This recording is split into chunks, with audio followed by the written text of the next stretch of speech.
Everybody, it's Peter Green from Agile for All, coming to you with your daily dose of Agile. Today is Thursday, and on Thursdays we talk about how to build the right thing. Today, I want to introduce a concept that I heard on a coaching call with my teammate Richard Lawrence. So we were talking about product backlogs, and Richard borrowed a phrase from Lean, Toyota Production System, Kanban, called limiting work in progress. Which if you're familiar with any of those models, you're probably pretty familiar with that. And he said, for product owners, while that's a beneficial thing for product owners as well, we should be limiting the work in progress, including the work that is captured in the backlog, which in Lean terminology is just a giant queue, sometimes a gigantic queue, representing a lot of waste and not a lot of flow. At any rate, that's not the point of this video today.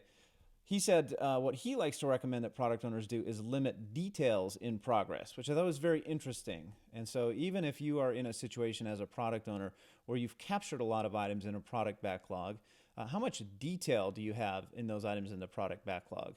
And what we want to do is look at a product backlog as something that is constantly being elaborated on, and so the items at the top of the backlog have more elaboration than items at the bottom of the backlog, and it's a common idea in Scrum and Agile that the items in the top have more detail than the items in the bottom. The idea of limiting the details in progress was, I thought, a nice turn of phrase, and made me think about the product backlog in more Lean terminology. And so are we limiting the details in progress explicitly? And one way that we like to do this with our clients is that we like to turn a product backlog essentially into a Kanban board with a few different columns. Most commonly, the columns are top of the backlog, middle of the backlog, and bottom of the backlog. There might be some other columns in there depending on the context of the team. But the idea is that the details only emerge once things get into that rightmost column in the backlog, the top of the backlog.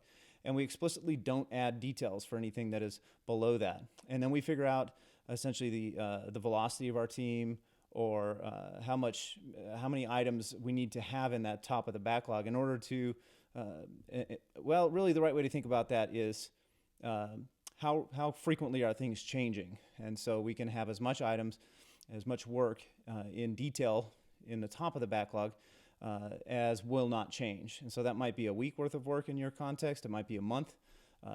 If things are very stable, it might be several months. But for most of us, it's probably on the order of week or weeks where there's not going to be a lot of change in the details. And that's all we elaborate. That's the only items that get detail. The further down the backlog you get, we explicitly say we are intentionally not adding detail to these items. So a concept that might be helpful for you is to limit the details in progress. Hopefully that's helpful for you. We'd love it if you subscribe to our channel. Once you subscribe, hit the little bell so that you get notified when new content comes along. If you like this video, go ahead and hit the like button, share it with your friends. We'd love to hear in the comments below, what are your biggest challenges in building the right thing? And we would love to do a video to address your challenges. Hope to hear from you soon. Thanks, everybody.